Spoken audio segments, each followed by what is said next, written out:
Hey everybody, welcome to Real Hawk Talk. I believe this is episode 36, if you can believe it. I'm Brian Nemhauser, at Hawkblogger on Twitter. And we've got, excuse me as I'm choked up already, we've got Evan Hill back from his European adventure. He is at Evan on HB on Twitter. Welcome back, Evan. Thank you. How'd you guys live without me for a week? It was tough, dude. It wasn't that tough. I actually filled in as the resident optimist, and I gotta say, I did a fantastic job. Yeah, it was really shocking, Evan. It's almost like he crawled into your being while you were gone. It was a little eerie. I'm gonna have to rewatch the podcast to believe it, to be honest. I have amazing range. Yeah, I have to take most of the credit in that I took such a staunch opposite position that I think Nathan felt compelled to be optimistic. It was great. He played right into it. And yes, that was Nathan, at Nathan E11 on Twitter, one of the best handles, destined to blow up.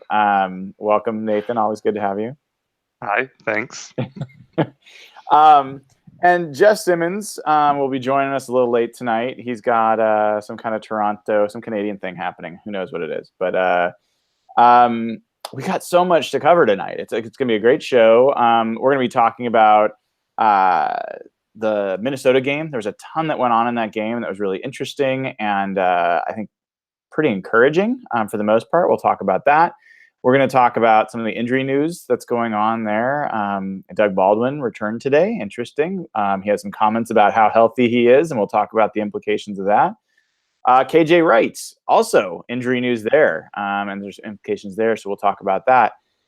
But we're going to start off with what is becoming a fun topic on Twitter. And we're going to kind of figure out how real this topic is. And that is Khalil Mack. Khalil Mack, one of the best defensive players in football, plays for the Raiders, is in a contract holdout, and it's similar to the Aaron Donald situation in that the expectation is that he obviously will still play for the Raiders. They're not going to let someone of his talent go. But increasingly, there's some questions getting out that maybe the Raiders actually would entertain trading Khalil Mack and are talking to a number of teams, and that a handful of teams have emerged as really interested and really willing to put some capital out there. Joel Corey, a former agent, had tweeted this week that a number of reasons why he believes that it is a real possibility that the Raiders could consider trading Khalil Mack. And then, with all of that giving you the gunpowder, people through a match. Something to the effect of, for all the 12s, day before the game, and his song of the day was The Return of the Mac. And everybody started wondering what that could mean. And it started conversations about whether the Seahawks could be one of the suitors for Khalil Mack. So, Nathan, I'm going to start with you. First of all, what's your take on the rumor? Do you give it any credibility whatsoever?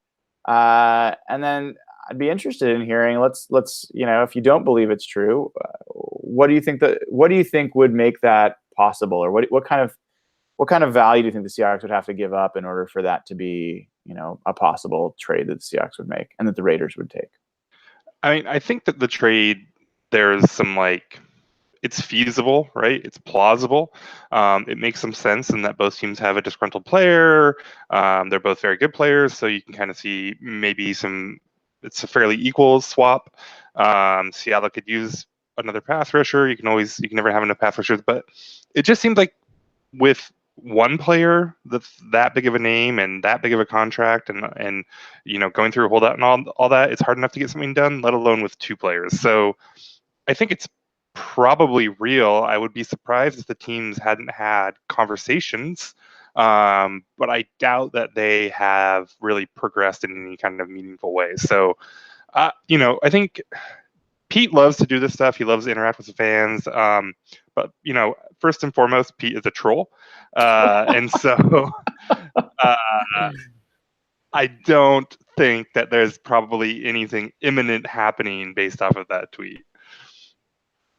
Evan, where are you at? You're barely awake, I think. You're probably still in European time, which we're going to completely take advantage of you on this this pod. But what is your take on the plausibility, the feasibility of this trade?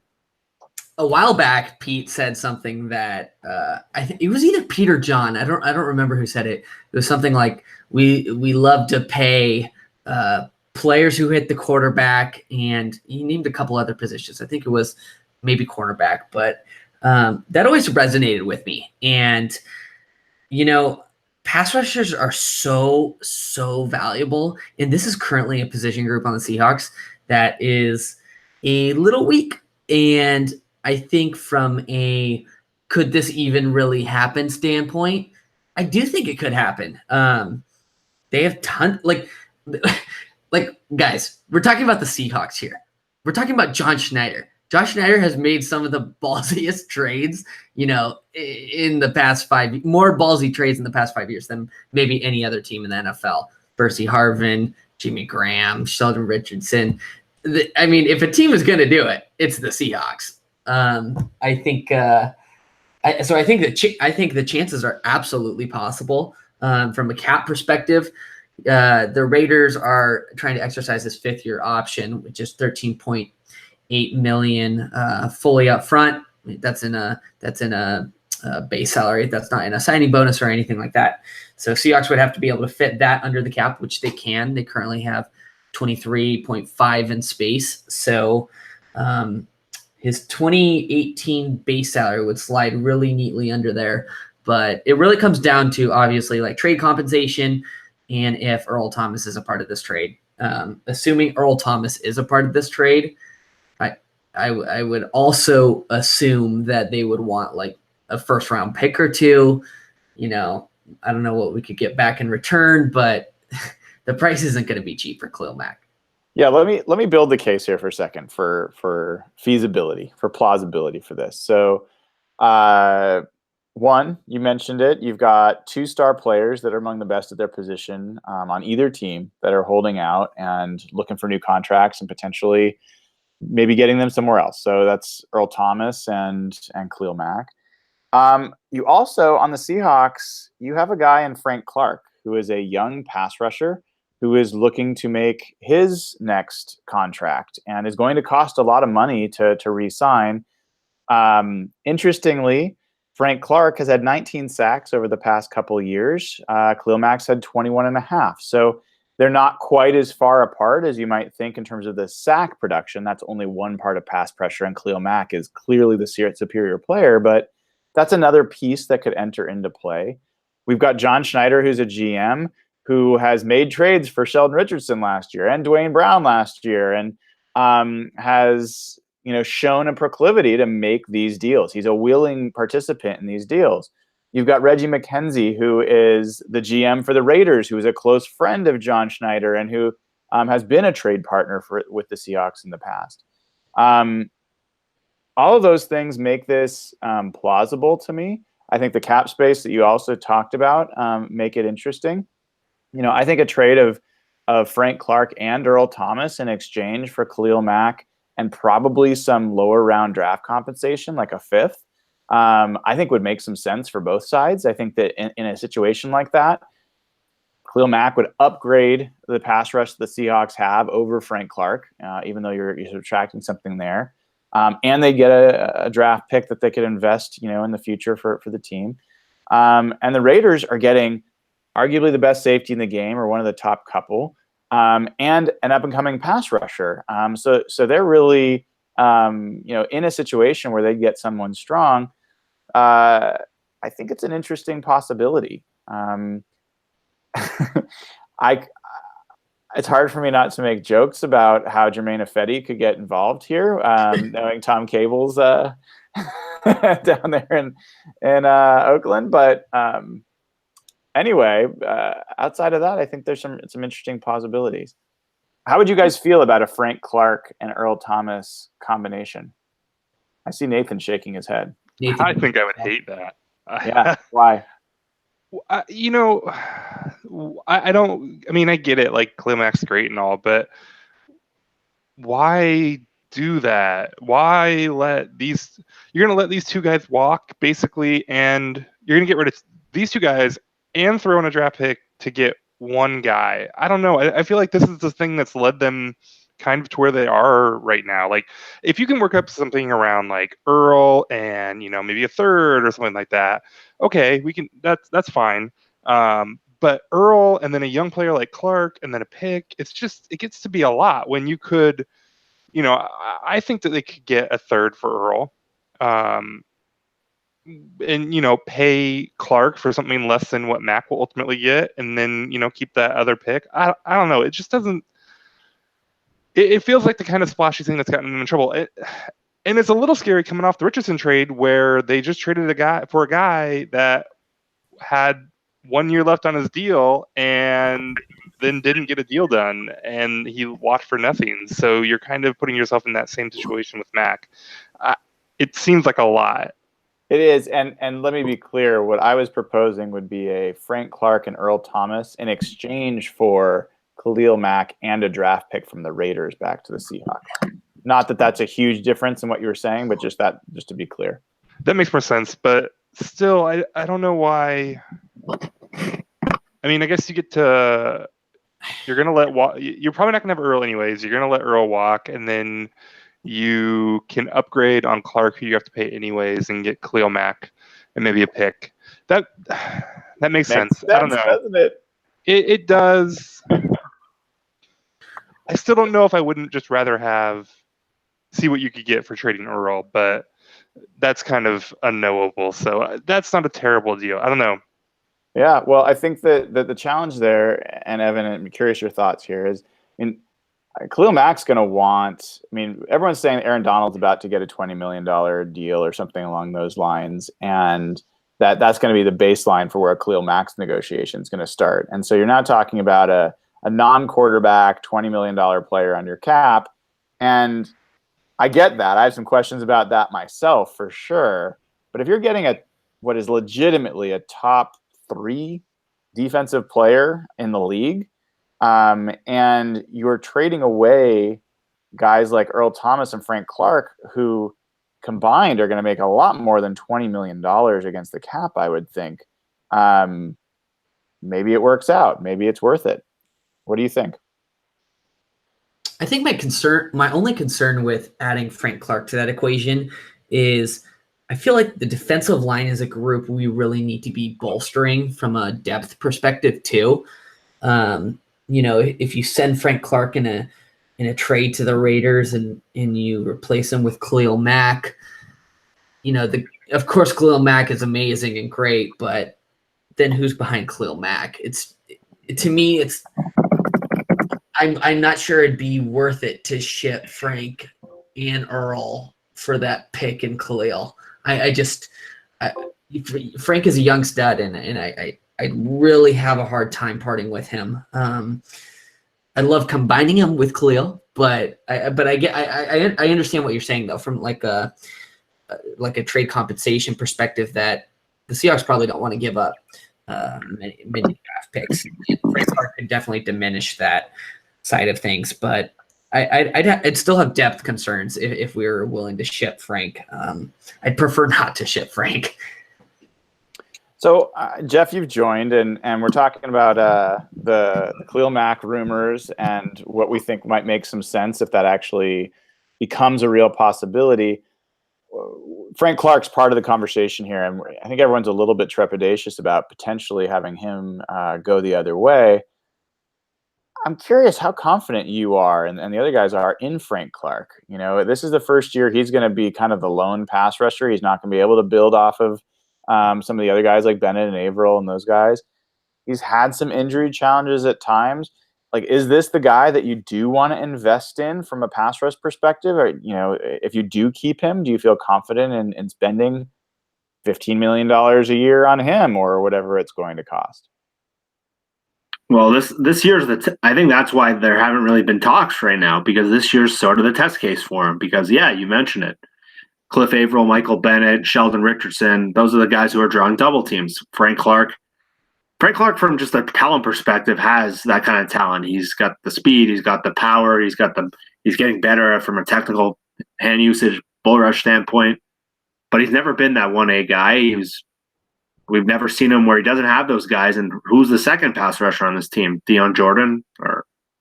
So it's hard for me to say they should invest $15 million in him without seeing it. And I think it's kind of that wait and see type thing. And I think that's where the Seahawks are going with it. For me, just Khalil Mack's at a totally different level than Clark. Even I don't think Clark could even come close to that level. He's just Mack. I've watched him over the years. My brother's a Raiders fan, so I've watched pretty much all of their games when I did used to live with my brother, and he's just a game record, like a one-man game record. I don't know if the Seahawks ever have had a guy like that. Maybe Cortez Kennedy in his prime, but just Evan mentioned the depth issue. That would still be there, but man, if you can get Khalil Mack, who's one of the 3 or 5 best players in the league, it's hard not to get excited about a possibility of that. Yeah, do any of you guys fear that you could have a Sheldon Richardson situation, not in what Nathan was describing, and that you got him for 1 year and he walked? I don't think that's a real possibility in this case. But what about Sheldon Richardson, and that he came and he wasn't maybe as impactful as you had hoped for? I know there's some arguments there about, some of the more advanced stats about how he was there, but he ended up, from a pass rush perspective or from a sack perspective, I think he had 1 sack, 2 sacks, something like that. Do you feel like there's any risk that Khalil Mack wouldn't be as productive in Seattle as he is in Oakland? A little, just because he's more of a rushbacker than a true defensive end.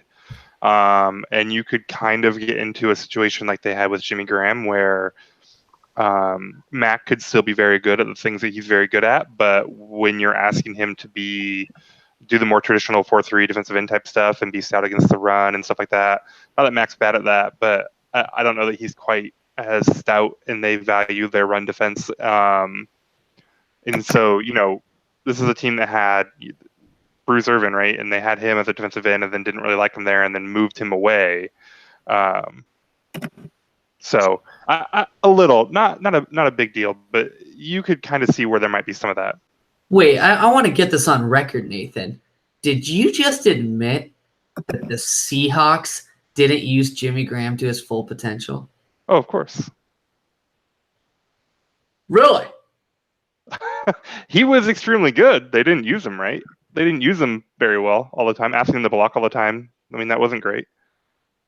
Extremely is quite the adjective there. All right, I'm sorry. I'm sorry. Jimmy Graham, he set some tight end records here. He caught double-digit touchdowns. I would say he was extremely good. You guys and your Jimmy Graham obsession. We're going to move on. 88, as far as I'm concerned, is Will Dissly, and will forever be Will Dissly. So, Did anyone mention that Ken Norton was Mack's defensive coordinator in Oakland? We did not mention that, and that's another connection there, right? So I'm sure it's the same scheme he's been playing. Yeah, it should be similar. That's the big thing with Sheldon. He had to adjust completely to a new scheme where he was a 3-4 end, and he was used as a 4-3 interior rusher. And it took him, he said, half the season just to figure out how to play. And I don't feel like that would be an issue with Mack, right? Well, no, it shouldn't. And can we flip it around for a second? I'm curious.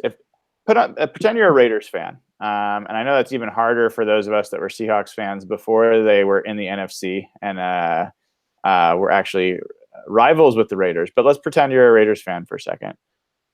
Would you take Earl Thomas and Frank Clark in exchange for Khalil Mack? Do you think that makes you a better team?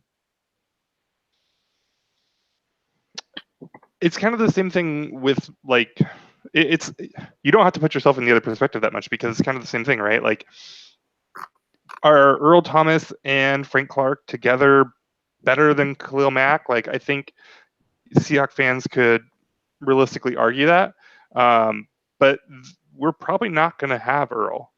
I mean, that's the key difference. The Raiders can ask that question. The Seahawks can't, because Earl Thomas isn't coming back. Like, I guess the Raiders have, the Raiders have more certainty in their ability to get Khalil Mack back at some point, probably. But it's kind of the same thing. Like, both teams are looking at these guys holding out. And so, I don't know. I think if I was a Raiders fan and I had to send the pick out too, I'd be pretty pissed. But as a Seahawks fan, if they have to send a pick out and Earl and Clark, then I'd be pretty pissed. So this is the thing. Like, when you get to with guys these big and these all pro type players, it's hard to feel good about the trades no matter what side you're on when you're sending one of them away. Yeah, I'd make the argument that the Raiders defense would be better with Earl Thomas and Frank Clark than it would be with just Khalil Mack. I do believe that's the case. I believe that the Seahawks defense would be better with Khalil Mack than with Frank Clark, and they're not going to have Earl Thomas, so he's not part of that picture. So, not to be a dead horse here, but I do think it makes both teams better than they would have been otherwise.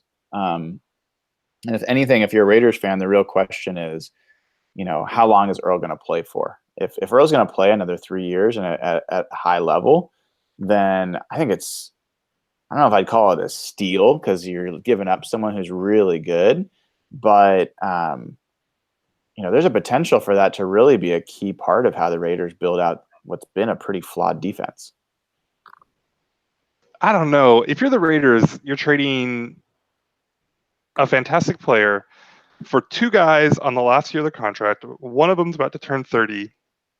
They both want to get paid. But there's still questions like we're talking about with Clark. Like, are we absolutely positively sure that they're going to pay him, or are they doing a wait and see thing? So, and then he's got this injury. So the Raiders could just as easily be in the Sheldon Richardson situation as the Seahawks could. Like, yeah, if everything goes well and they sign them both and Earl stays healthy and plays for a while, like, maybe the Raiders would have a better defense with those two. But like, that feels like a big risk from their perspective too. Yeah. Yeah, there's a little bit of the fantasy football rule in play there, which is, you never trade a good player for two, inferior players. Like that is the most common trade request you get, is someone trying to package 2, 3, 4 players to get one good one. And if you end up with, 2, 3, 4 players that aren't as good as the guy that you got rid of, then you're generally downgrading your team. That's fantasy football. I'll stand by what I said. I do think that the Raiders defense would be better with this trade, but all likelihood, by far the most likely situation is that Khalil Mack is exactly where he is, and the Raiders pay him. But I think there's a lot of reason to think that the Seahawks absolutely have reached out to the Raiders to talk about Mack. There's too many reasons why that they wouldn't. And I think there's a reason to potentially believe that there's more than just light talk, that the Seahawks have probably put together some offers and some thoughts there. And just up to see whether any of those are interesting enough for the Raiders to keep talking. So let's move on and talk a bit of a game. There's a lot that happened in that game, and I thought that there was some pretty encouraging signs, but let's just get off the cuff takeaways. Jeff, what were your kind of top 2 or 3 takeaways from that Minnesota game? I was surprised with how fast and physical the Seahawks looked just compared to the last 2 games. And simply, they looked faster and they out-hit the Vikings, who are top to bottom, I think, the best team in the NFL. And the first team offense to me was the big standout, and how they went pretty much after that first 3 and out, they had great success against, again, probably the best defensive unit. And just the fact that the O-line held up so well against that front 4. I know they didn't have Everson Griffin, but the fact that Peter King was at that game and came away thinking the Seahawks could be pretty good, and that led his Monday morning column. It was hard not to watch that team. I know there was a lot of issues defensively, but not to think that this team's going to be fun to watch. And that was my takeaway. Even if they're not great defensively, there's a lot to be excited about for a team that maybe 4 weeks ago kind of looked hopeless. How about you, Nathan? Yeah, I think the team is going to be fun. I don't know that they're going to be good yet. We spent the first 2 weeks of the preseason, everyone's like, hey, it's preseason. And then they come out and they play well against the Vikings for a half, and suddenly everyone's like, Super Bowl. They're going to the playoffs. I don't know anybody specifically that was saying that, but certain people on Twitter were saying such things. So, I mean, but I don't think there's any question that this offense is going to be interesting. Like, Chris Carson's going to be fun, and Russell Wilson is good, and, you know, the offensive line is showing signs of life. I think that's a common thing in the preseason, but, like, it'll be interesting to watch. They've got some depth at receiver, and somebody there should come out that should be interesting, and the defense is, you know, you still got Frank, and you got Rasheem, and you've got Shaquem, and hopefully you still have KJ in the mix, and he's healthy and all that, but there's just a lot of interesting players, and I don't know how it's all going to come together, and I don't know if it's going to get derailed by injury, but you could definitely see where, you know, this is a team that's not going to be a 4-win team. They're not going to pick first overall in the draft. They can hang with the talented team. And yeah, I don't know. It was probably the most fun I've had watching a preseason game in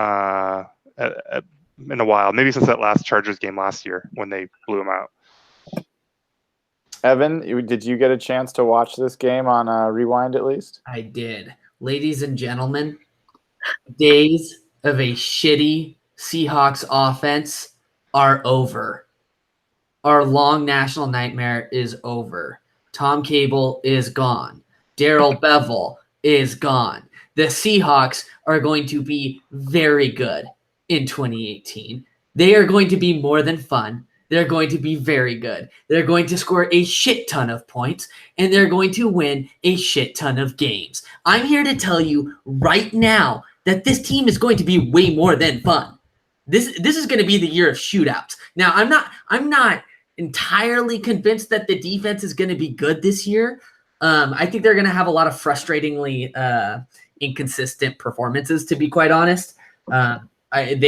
I completely agree with Jeff. I was like really shocked with how aggressive they looked. It was almost like a former Legion of Boom look to them. They're flying everywhere, in the words of Pete Carroll. So it was kind of encouraging to see from the defense. But the main takeaway is the offense. They're going to be so much fun this year. I think we finally have accountability in the offense. And sorry, I had to interject that there. But no, I think there's some tangible takeaways. I think Russell Wilson's footwork looked better. I think we saw him, stepping up in the pocket more frequently. God, the offensive line looks good. Jermaine Ifedi looked good. I mean, what the hell? We're talking about shipping Ifedi. He looked good. But I mean, it was one game. I've been trying to figure out how to what the dialectic for I, how you spell I. So I can help you with that pronunciation. Hey, Evan, what kind of people come from Italy? Oh, no. Like, if I was from Italy, I would say I was or like sometimes, you can put like there's different types of like dressing you can put on a salad. Like there's French dressing or ranch dressing. And there's a type of dressing that like, it's like a vinaigrette kind of comes from Italy. What's it called? Italian. Okay. Wow. I didn't think that's where that was going to go. I appreciate the cultural sensitivity you just displayed there, Evan. I tried really hard there. I tried really hard. No, Ifedi gets his name pronounced correctly when he puts two solid games straight together. That's when it changes. This is a reward-based system. I see. It's a meritocracy. So, it's interesting. I think you guys you hit on a lot of the top takeaways for me. I think high level, line of scrimmage. So many games in the NFL are won or lost, in how the teams play on both sides of the ball. And that was the biggest thing for me for the first time in the preseason for sure. And really, I would argue since the first time since maybe early in 2017, the Seahawks defensive line were actually stopping ball carriers at the line of scrimmage or a yard pass, sometimes making contact before. The Vikings were just hammering away with Latavius Murray, and they were not making any progress. I believe the longest run from scrimmage when the starters were in there on defense was like 5 yards. Like the longest run for the game for the Vikings was 8 yards, and that was not until the fourth quarter. So that's really impressive in terms of them kind of having the physical nature that, they gave up 176 yards rushing to the Chargers, I believe, just a week ago. So that's a big change, and it was good to see. I think that on offense, we talked about the offensive line, and I tweeted out some stats about this, but like the Vikings defense had their worst rating from Pro Football Focus in this game out of their 3 preseason games. Their pass rush had its worst game by far relative to their other games. Their run defense had its worst game relative to the other games. And they played like Jacksonville last week. And that could mean that they just played poorly. That's one possible interpretation of that. It could mean PFF is crap and they don't know what they're talking about. That's another possibility. But there's another, what matched my eyes was that the Seahawks offensive line actually really outplayed them. And how often have we ever said that in the last 3 years? I mean, in any game, preseason or otherwise, for even a quarter. So that was really encouraging. And then I don't know I can't remember if any of you guys mentioned, but Chris Carson, like that guy's the real deal. The move he made on, I think it was Eric Kendricks along the boundary on the swing pass, like sign me up for like 50 of those this season. Swing the ball out to him one-on-one with a linebacker, and let's see who wins that battle. Like I'll take Carson every day. So I thought that was really encouraging. I still think that the secondary is a real question mark. I thought Dante Johnson wasn't challenged, but seemed to not get into trouble, which is good. The safeties, who knows if Tedrick Thompson, how hurt he is. But, you end up with Maurice Alexander and Delano Hill. And that's how thin they are at safety. Like, so anyway, we'll kind of see how that plays out. But that remains the big concern there. And pass rush, on the flip side of what I said on the PFF scores, the Vikings had their best pass blocking grade of any of their games. And what does that mean from my perspective? The pass rush is still not a strength of this team. It's a challenge. And Rasheem Green did not dominate that game from a pass rush perspective. He had some good run defense, but his pass rush did not stand out the same way it had. So little bit of a dulling of the glow that we had about Rasheem Green from a pass rush perspective after the first couple of games. So let's talk about receivers for a second and related to that game. We saw Brandon Marshall have a few catches, right? We saw even Keenan Reynolds have a few catches early, some third down conversions. Today we hear that Doug Baldwin has been back practicing, and from his own mouth, saying that he does not expect to be 100% all year long. So let's go round table about what that means. What do you think that means, and what do you expect from Doug? And also, what are the implications from a roster construction perspective? Who does that help? Who does that potentially hurt? How would that affect your?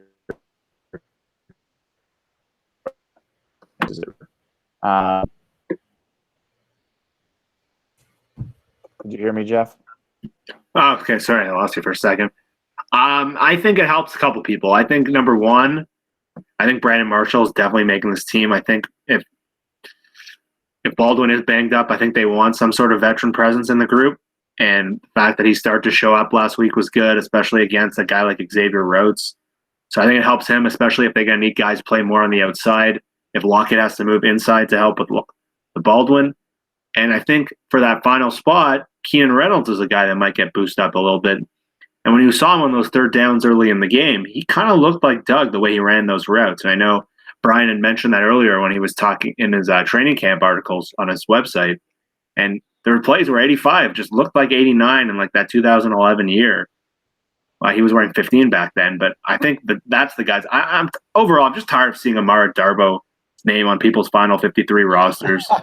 Ray Henderson had him on today over Marshall, over Marcus Johnson. He hasn't done anything in 2 years. I don't want to see him on the team. Like, I'm tired of reading that.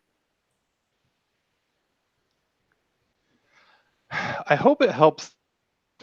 as much as it sucks to have the injury, I hope it helps them convince themselves to keep Moore and Johnson both.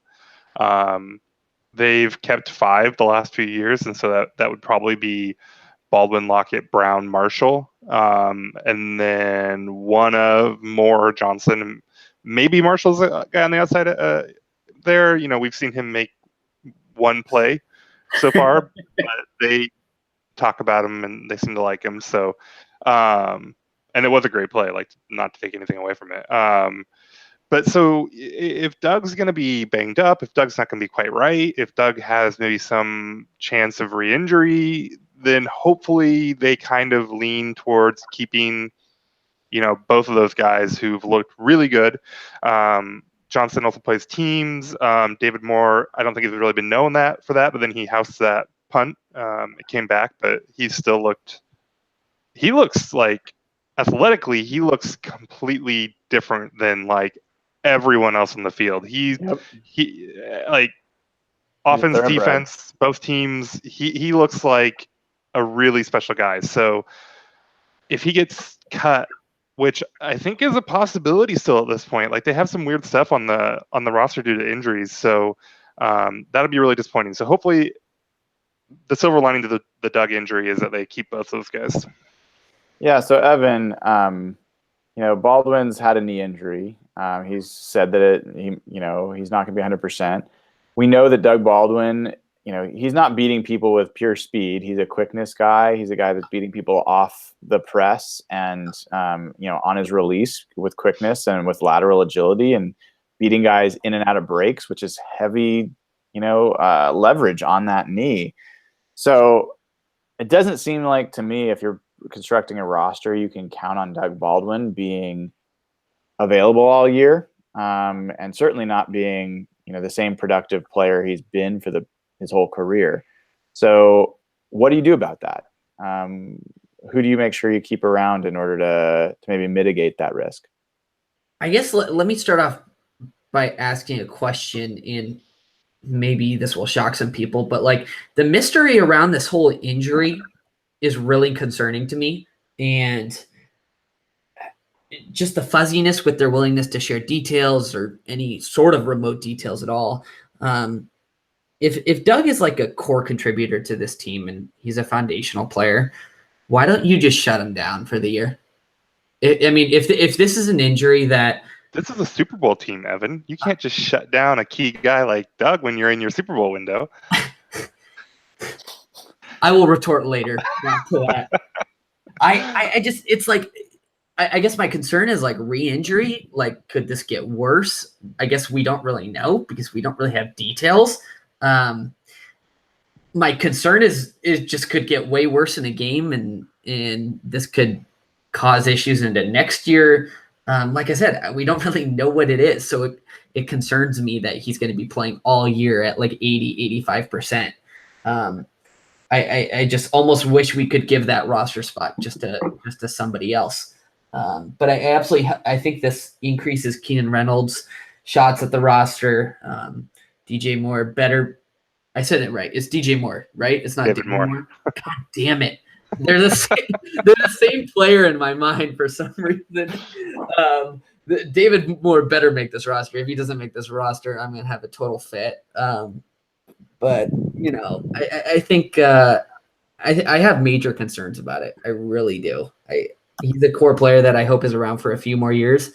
And it just makes me nervous with how hesitant they have been to share like any sort of remote details. Maybe it's just because I've traveled a lot, but I'm really enjoying watching Evan try to form thoughts through his jet lag from a trip. Like I could just see him fighting, string words together. Like it's super entertaining. Yeah, I don't know that you can shut Doug Baldwin down. I mean, this is your number one receiver. I think Ben Baldwin, no relation to Doug, as far as I know, was tweeting out that I think Doug's, was it his WAR? Was that right? He had the highest, the highest wins above replacement of any non-quarterback in the NFC West. And so it's a super talented guy. He's been a key part of how the Seahawks have hung around on offense, even when they had all their other struggles.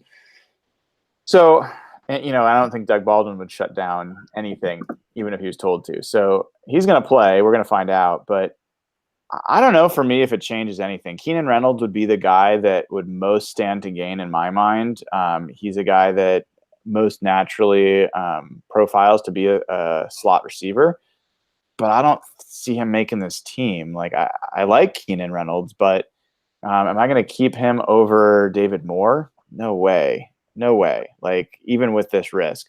Tyler Lockett's your fallback plan in the slot. And I think he's a perfectly fine fallback plan in the slot.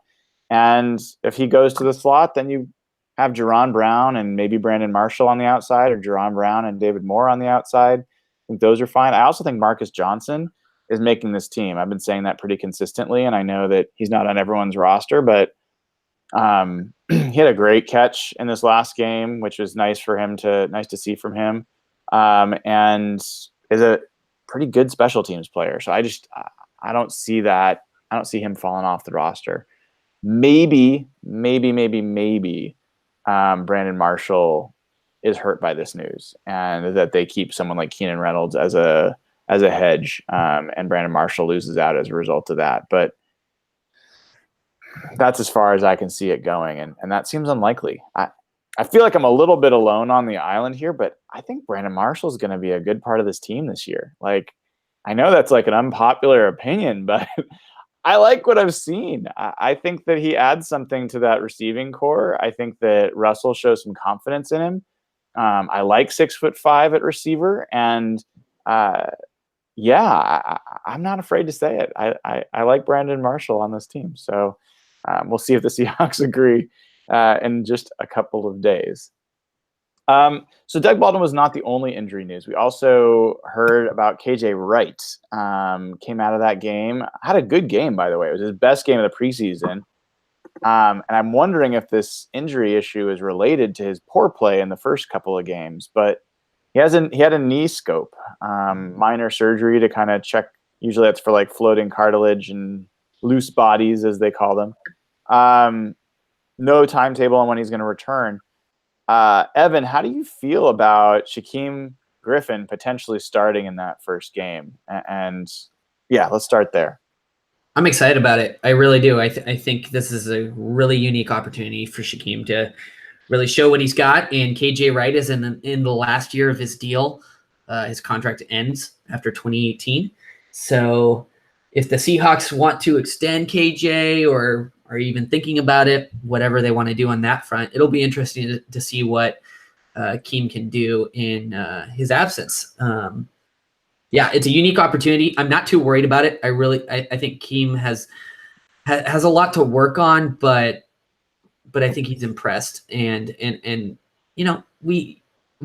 guess like we always say, if Keem had the hand, if he had two hands, he probably would have gone a lot higher. So I'm excited to see what he does in his absence. I'll put out there that I'm concerned about Shaquem Griffin getting early playing time. I don't think he's ready to be a star. I think I've heard from inferences from the coaches that they've been a little hesitant to say it, but I don't think they yet have confidence in him. I think Pete's comment when asked if Shaquem Griffin was, going to be ready, his comment was he's going to have to be, which is not exactly the biggest vote of confidence from positive Pete. So, Jeff, where are you on this? I'm kind of with you on there. I'm a little nervous that he's going to be forced into action because right now on defense they just need stable players. Because if you look at the defensive line, the pass rush, you mentioned the secondary, and yeah, Griffin offers great speed and flashing ability, but I don't know if he's going to be the most assignment correct. And they really need guys like that right now. They have a lot of athleticism. Mingo's look pretty good, but yeah, I'd rather see Shaq kind of learn behind KJ for the year and kind of get eased into action. But I guess when KJ got his first start, it was as a result of an injury, and maybe we didn't think he was ready back then. I guess maybe the best way for Shaquem to learn is to play. But yeah, a defense that just has so many question marks having another one brings me a lot of concern, especially when you're getting at KJ, who's probably the most stable guy, other than Bobby, you probably have on this defense right now. I don't know. I'm excited to see Shaquem for like a lot of different reasons. I'm not real optimistic about it, but it'll be really interesting to see them go from KJ, who is, Mr. Cerebral and always in the right place and, sniffing out screens and all that stuff. But I mean, he's a guy that not super athletic. It felt like at times he's been a little picked on, that his lack of athleticism can be exploited a little. So it'll be interesting to kind of go to a complete opposite of that, going to a rookie. Not to bash on Shaquem's like football IQ or anything like that, but he's probably not KJ yet. But he is super fast, and so it'll almost certainly be a downgrade. But there's kind of a trade-off there where maybe there's some stuff that Shaquem can do that KJ couldn't, where you can kind of make up a little bit more ground than you might think. So if nothing else, it'll just be interesting to see, how I've been suspicious that KJ's speed is an issue. And it'll be interesting to see how much, plugging in a rookie who can run lights out, how much does that count for? How much does that cover for? Can he kind of approximate KJ's play even without all of KJ's knowledge and instinct?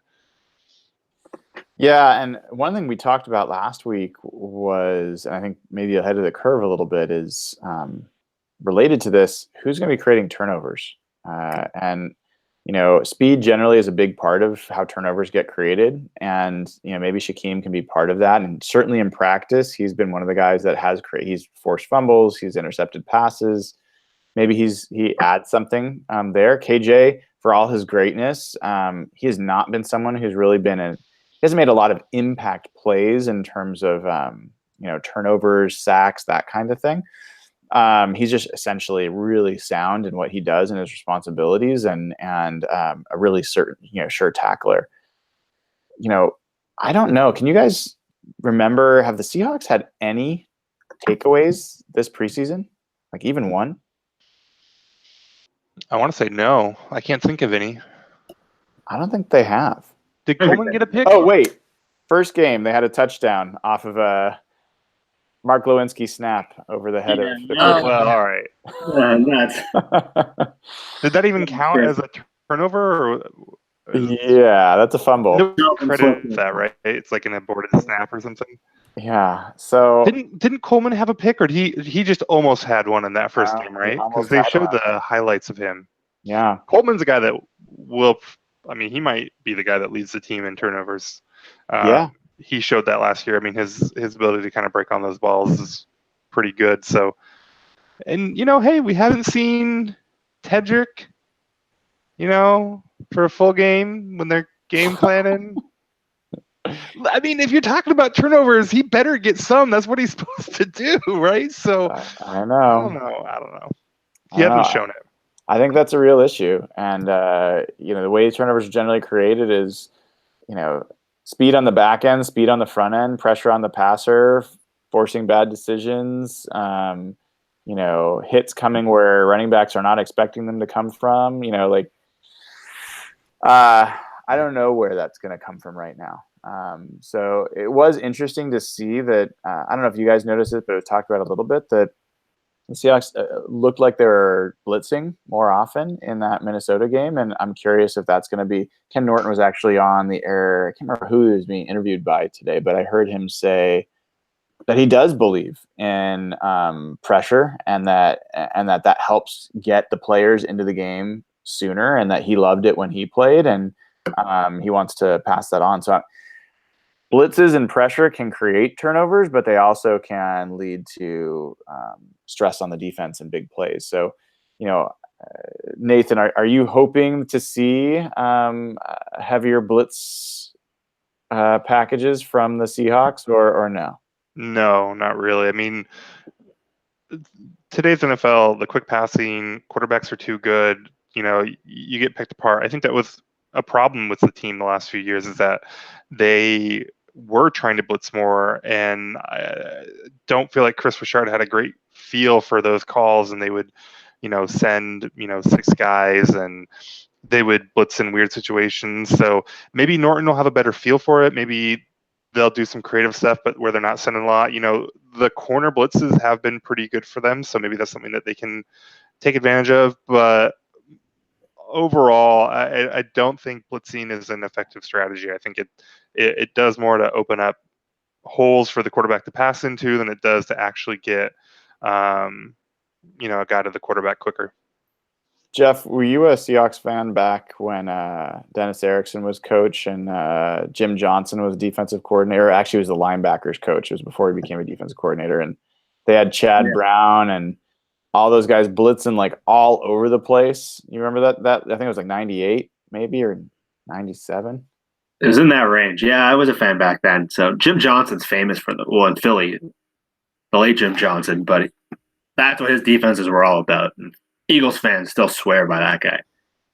Yeah, I mean, it was incredibly entertaining. Those Seahawks defenses were amazing in a totally different way than the most recent Seahawks defenses were, and they showed you can be effective. I mean, those teams had people like Sean Springs and other guys on the back end that could make plays in the secondary. So I mean, I've seen blitzing defenses be effective. What's your take on whether this defense can be, should be utilizing blitzes to create more pressure and maybe more turnovers? It's tricky because it leaves a lot of potential for them being exposed. And when they run this cover 3 scheme, you really got to be like, most teams couldn't run the cover 3 scheme and just have the kind of success Seattle has. They had that talent throughout their entire defense.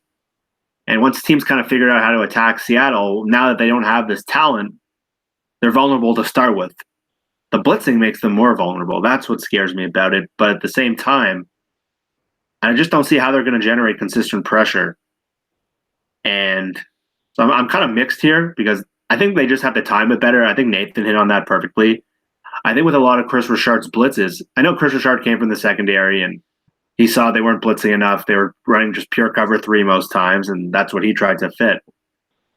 But it didn't seem to work very well. And unless Norton can really maybe time it better or maybe utilize Shaq Griffin or Mingo or different personnel, yeah, maybe that works. But they're already exposed enough to begin with. I think the idea of exposing them more, that would scare me. So, Evan, you may not know this, but the defensive rookie of the year is actually on the Seahawks. Do you know who that is? Defensive rookie of the year? Yeah. Future Hall of Famer. No idea. I don't think Michael Dixon counts as a defensive player. Hey, look, PFF tweeted out today the top, rookie ratings for all the players on defense, and Michael Dixon was a defensive player by their estimation. And so I want to say he's going to win Defensive Player of the Year.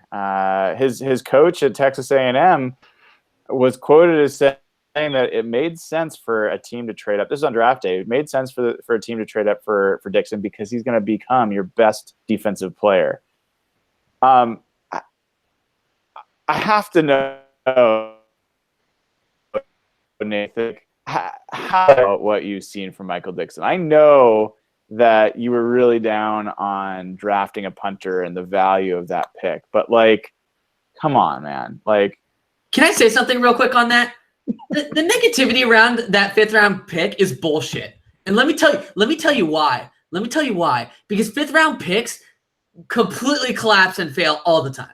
All the time. So if you're gonna select the best punter in college football history and he ends up being good, you're trying to tell me that 5th round pick wasn't worth it? Really? Yeah, it was. Punters go in the 5th round though. Punters go in the 5th round pretty regularly. Yeah, but they shouldn't. Okay. No, That's the thing. No, hold up.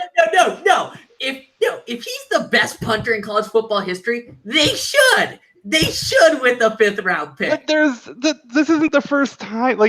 before Michael Dixon, there was some other best punter in college football history, and he probably wasn't any good. There have been kickers that have gone in the first and second round. Like, yeah, every team, when they do this, thinks we just went out and got the next guy. He's going to revolutionize the sport. He kicks the ball that does things that you've never seen. And, most of these guys turn out just like every other punter or kicker.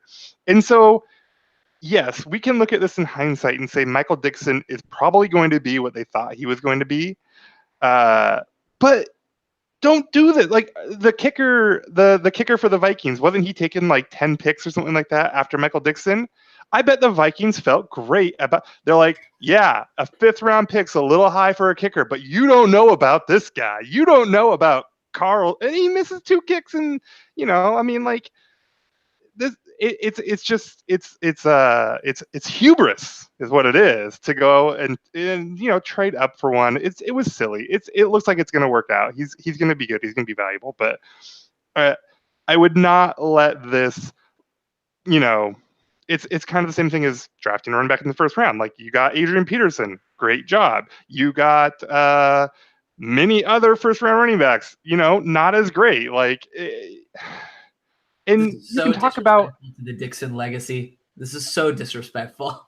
I mean, Chris Carson is a 7th round pick. You can talk about how these things, David Moore is a 7th round pick. You can talk about how these things aren't important, but these picks, you can get good players down there. Try to get good players that matter as opposed to a punter when, most of them are all the same.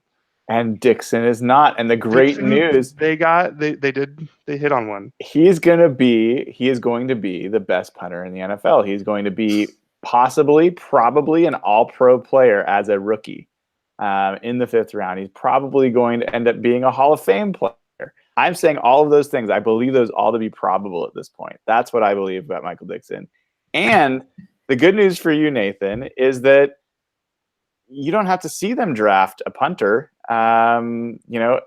for probably the next 15 years. Like, Dixon is here to stay, and they don't have to spend that. And they've also got a 1st round pick kicker too. So clearly they're going for, the highest. And what'd they get him for? Well, they got him for, stuffing helmets. Let somebody else take these kickers in the 1st round, and then you wait 20 years, and then you sign them for nothing. It's that simple. May I share a confession? What's that? May I share a confession? Yeah, go for it. I don't think. Did you like the punter pick when it happened? No, this isn't regarding the punter pick. Okay. I'm a little worried I got the wrong rookie jersey. Oh, yes. I'm worried. I'm actually worried I got the wrong running back jersey. I'm kind of worried. I'm not gonna lie. I'm kind of worried. I think that's fair. But Chris Carson looks so good. I'm sorry, that's a completely different topic. I don't want to bury Penny yet. I think he showed some stuff that looked good, but he may never see the light of day if Chris Carson's going to play the way Chris Carson's That's playing. the problem. That's the problem. Chris Carson looks so good. Of all the rookies, you probably chose the worst one. Yeah, the entire rookie roster, the entire rookie class is probably going to make the roster. We didn't even talk about Mr. Magoo, who had another. See, you can't just talk about these late picks being nothing. They can be Alex Magoo's. I tweeted out about that I think last week, but last year that David Moore and Chris Carson 7th round for John Schneider, that could be the next John Schneider mic drop. Like, I think John Schneider was on the hot seat though, Brian. He absolutely want to bring up that on the hot conversation seat again? Yeah. Do you think he's not on the hot seat? Hell no, he's not on the hot seat. John Schneider? If they win 7 games this year. Well, did you see the draft last year? Shaq. I'm just saying, if they win 7 games this year. Oh, stop it. 7 games? Oh, okay. That's okay. The floor is like 9 this year, Nathan. The floor. Come on. Come on, dude. The floor is 9? Wow. 8 or 9. This is what I'm talking about. They scored 13 points and a half. And suddenly this 2017 draft is the next, it's, the next 2012 draft and stuff like that. Yeah. This is still the dude that kept Eddie Lacy, Thomas Rawls, and Trey Madden over Alex Collins. Like, But they he also gotta swindled. perform. He also swindled the greatest GM/coach in NFL history, BB. He swindled him. That's interesting. Coleman bounced back and forth between both those teams for a while. Like, Totally two good teams had a feeling about this guy, and Seattle was the one that ended up, at the right time with it. Well, someone told me this too. The Patriots probably would have won the Super Bowl if they kept Justin Coleman, or if they just played Malcolm Butler. Yeah, but like their third corner or fourth corner in that game was just getting picked on. Yeah. Yeah, I mean, I do have to ask about Deion Jordan, because we did get a little bit of injury news there, and you were talking about, Justin Coleman, and every coach thinks that they're going to be the guy that gets something out of him that they didn't get before. So the two guys come out for me in that regard. One, we didn't talk about Barkevious Mingo. 6th overall pick by Cleveland a few years ago, bounced around the league, including with Mr. Belichick. I thought he looked really good in that Minnesota game. He was one of the guys that stood out to me as a real athlete on the field. Minus what CJ Ham did to him. Well, CJ Ham had a moment where he looked like Emmitt Smith and Barry Sanders combined. He demolished Mingo and then broke both of KJ's. Is that when the injury happened? When CJ Ham juked KJ out of his shoes? Is that what happened? I hope not. Yeah, he looks pretty good though. But I thought Mingo looked good. I thought that I'm interested in Deion Jordan's a guy that absolutely bounced around or didn't get anything going with Miami, and then looks like he could be a player for Seattle. So one, any comments on Mingo other than Nathan's negative Nancy's? He looks good. He's fine. It's nice to have someone that's not Michael Wilhoit as starting linebacker. Exactly. Yeah, for sure. Well, and so talking about blitzing more too. Like, I don't know if this might be the team that's best equipped to blitz of recent teams. Like, Mingo can get after the quarterback. Shaquem showed the ability to get after the quarterback in college. They've got Martin, who's really more of a defensive end, but they're playing him at Sam. And then with the corner blitzes and stuff, they have some talent in the linebacker, spot that can pass rush a bit, and not just come clean, but can actually, maybe work through a guy. So, yeah, and Evan, I mean, there's a decision they say that's coming on Deion Jordan, and I think that decision is whether he's going to stay on the PUP list, physically unable to perform, and be out for 6 weeks or not. We talked about this a little bit last week, but it's they say he's making progress. He wants to get back as soon as next week. Do you Nathan famously said last week, I will never bet on Deion Jordan's health, but do you think they're going to roll the dice and try to keep him on the active roster and cut one of these young guys to make room for Deion Jordan?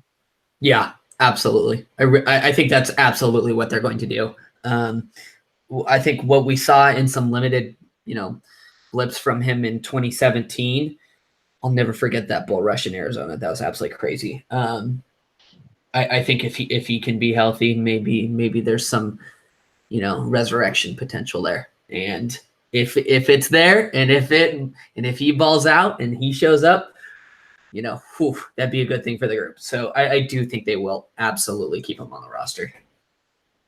So Jeff, I got another couple for you. Two guys. Do either of them get cut from the roster? Ed Dixon and Byron Maxwell. Ed Dixon, I'd say definitely not. You can put him on PUP, or you can leave him on PUP for 6 games. I don't see why he would get cut. The team invested pretty heavily in him, and while Will Dissly and Burnett have looked functional, I think you want to see what Dixon can do. So I just don't see the point of cutting him, although maybe that would help with a comp pick formula. Maxwell, there's a possibility. Although Dante Johnson looks fine, Flowers doesn't look ready. I'd probably keep him for depth purposes, but if he can't stay on the field and he's 30 years old or 31 years old, and maybe you want to keep a young guy, but problem with the Maxwells, I don't see who you're keeping him for. Nico Thorpe's been hurt. Nathan has chronicled Akeem King being terrible. So I don't know who the guy is you're cutting him for, but from a competition standpoint, I don't see what he's done other than previous performance that has really earned him a spot. So I'm going to say they're not going to cut him either. Anyone else have strong opinions on Mr. Maxwell? No, I think just right. Like, who are you cutting him for? I mean, maybe it's Nico Thorpe, but I feel like Nico's probably pretty safe because I think they're going to end up carrying fewer safeties than they usually do. I don't think that there's a fifth safety that they have to keep, so I don't really see it. I mean, it may be one where he kind of ends up at the very bottom of the roster, and then maybe they're kind of looking at him and saying, well, do we really want to keep him and cut Puna? But, I mean, those are completely different positions, so they probably don't really come into competition with each other too much. So okay. So final topic before we wrap up for the evening. Give you some time to think about it. What are your top, battles that you're looking at going into the game on Thursday night? Final preseason game against the Raiders, right? Is that right? Yep. That's right. Who are you going to be watching, knowing that the starters pretty much are, going to not play very much?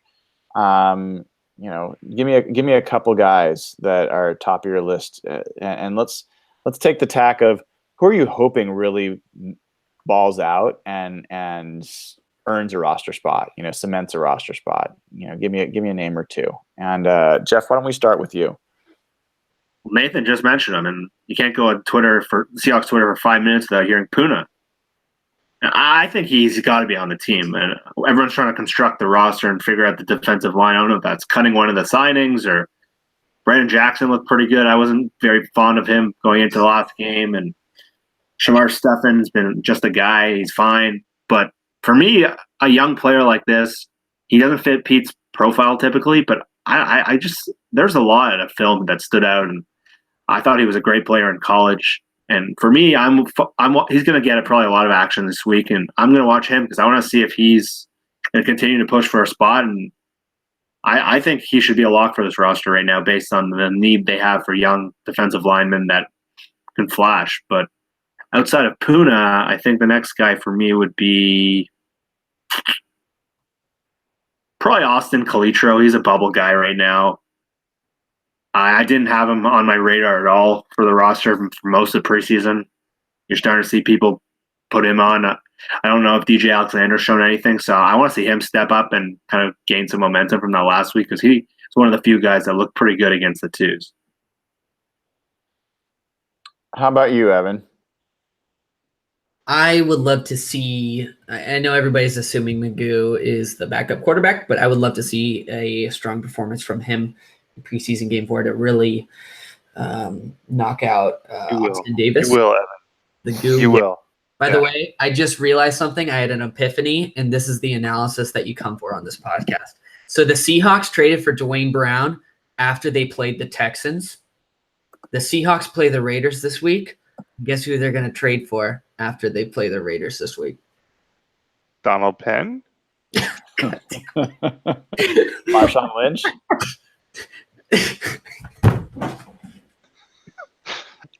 Is it Derek Carr? Marshawn Lynch? Well, we all know we don't have a franchise quarterback. When you think about it, actually, the Raiders paid $5 million for every yard per attempt that Derek Carr averages. I want to know who we're trading for, though. I'm still not clear. Is it Donald Penn? I wanted him years ago. I wanted him when Bradley Sowell was tormenting us. I wanted him. Just to be very clear about that. The tweet receipts are there. What were we talking about? Who are they trading for? Khalil Mack. Oh, Khalil Mack. Yeah. Oh. You may have heard of him. Yeah. Yeah. All right. Full circle. Magoo would be awesome to see. I want to see CJ Procise. I want to see CJ Procise. I haven't seen anything from him. Who is CJ Procise? Is he even a Seahawks player right now? I don't even know who he is. Never heard of him. Dude, he's been fine. He's would been love to fine. see him. Would love to see him play. Yeah, those are the two guys I'm watching. For the record, as far as I know, CJ Procise has been in every single practice other than 2 and has missed 1 game. I think there's a lot of Seahawks players that have missed more time than he has. He only missed 1? I thought he missed 2. Nope, he missed the first one? game. He's played in the other 2. Has he made any big plays in preseason? Well, depends on your definition of big, but no, I wouldn't say anything 10+ yards. He's getting the weird treatment right now. He's getting the He's getting the doghouse treatment. Yeah, he is getting the doghouse treatment, and I think they're just testing him out. I mean, for me, it's Trey Flowers and Dante Johnson. I don't really have a preference between the two. I don't think either one has stood out, so it'd be great to see one of them really kind of show that they deserve that starting job. I don't think either one really has. So I think that's a big one to watch. Puna, I think he's on the roster right now. It gets dicey if they decide to bring Jordan off the pup, but another good performance from him just kind of solidify where he is. I mean, it's all the same stuff. And Fetty, right? What goes on there? We do this with Jermaine a lot, where we rag on him, and he has a terrible game, and we rag on him, and then he comes out and he looks okay the next week, and it's like, oh, he figured it out. His job is safe, and then he turns around and he goes right back to being a Fetty. So, it'd be interesting to see how he does, back-to-back games. Maybe his Jekyll and Hyde is like Fetty and Ifetty. Just don't know which one's going to show up. I think we normally get Fetty. I'm excited to see Alex Magoo. He's really good. Really good? Really good. You're going to go with really as your adjective? I'm upgrading to really good. Like, the dude's not going to step in and win you 10 games or anything this year, but his arm is legit. His athleticism is legit.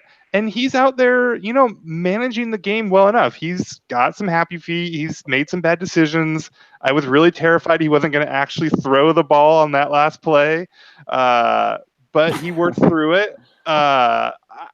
Honestly, you want to talk about all the late-round guys that Schneider's found, I think Magoo has a chance to be one of them. And who knows how long it'll be until we know for sure. Hopefully Russell stays healthy and we don't see him again for another year, but I think Magoo looked really impressive from both just performance-wise and also traits.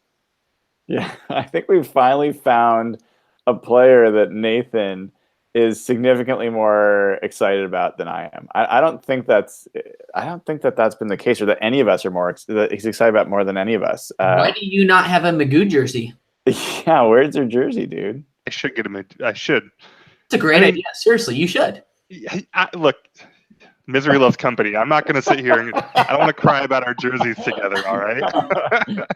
I would love to see you guys walking arm in arm down the street with Magoo and Kenny jerseys. And look, in 5 years, that's going to be the Seahawks quarterback, running back battery team of the future. I don't want to rain on your parade with Magoo. I think he's actually shown a lot. I really hope he's the one that wins that backup quarterback spot, if it's someone who's on the roster now as opposed to someone who is not. But I don't think the Seahawks win 1 game with him as quarterback, let alone 10. I don't think he's that good, but I'm happy that you're happy, so that's a good thing. What do you want to see from the guy? All he does is go out there and make plays. That's the kindest way of putting things. I'm happy that you're happy, Brian. He went out there and he broke that linebacker's ankles twice. He put him in the spin machine. That's honestly, Brian's code word for your player is shit. No, not quite that bad, but I mean, he looks like a rookie quarterback. He does not know which way is up. I don't think he could. I'd be surprised if he could make 5 legitimate play calls in a row. He might not know which way is up, but he is talented enough that he is still out there and making plays. I don't know. So is Trayvon Boykin. No. Trayvon Boykin with a different deal. He made some pretty good plays in the preseason. Yeah, a lot of those were not. They were not good plays. Magoo is miles ahead of Trevon Boykin.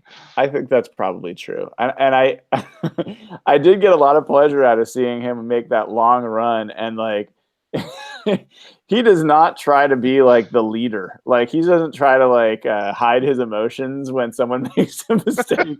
Like he had made this like 40-yard run. He was so pumped, and then it comes back for a illegal block or something like that, and he was just pissed. Did you see him on the sideline after that drive? He was tired. I felt that.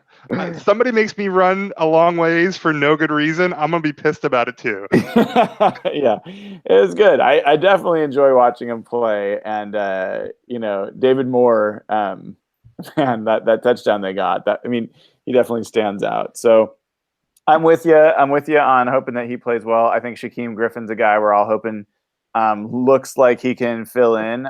It'd be great to see some progress there. George Fant, you mentioned it briefly there, Nathan, but man, huge story going into that game. There's been so much news since we didn't barely talk at all about that.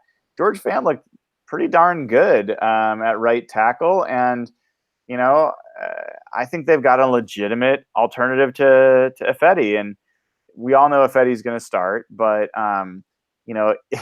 if Tom Cable decided, forget Khalil Mack, Tom Cable decided he wanted Ifedi back on his team, and they give us anything for him, I wouldn't be upset to have George Fant starting at right tackle. What would you trade Ifedi for?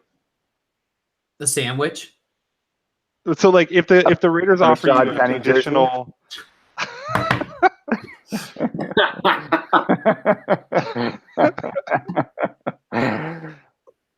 Listen, I would trade Ifedi for far less than I would trade Michael Dixon. I'll tell you. Would you trade Ifedi for a conditional 7th? No. Based on starts or something. No, like that. I would not. Realistically, I would expect a 5th round. That would be the minimum I would take for Ifedi. Yeah. What about you, Nathan?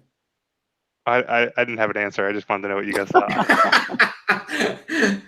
You're such a pain. Want his take on record. He's that was courageous, incredibly courageous. So, all right. Well, so yeah, George Fant's a guy that I'm interested in seeing how he plays, and I'm really interested in the fullback. What is it, Daniel Marks? Is that his name? The guy they just picked up. I hate being a fan of this team. I'm excited for our Hall of Fame punter. I can't wait to see our fullback. Our tight end blocks so well. Like, good Lord. Your pain is like sweet nectar for me. I really enjoy it. So, yeah, I'm really curious because Trey Madden has not been all that good this preseason and didn't even really play in the last game.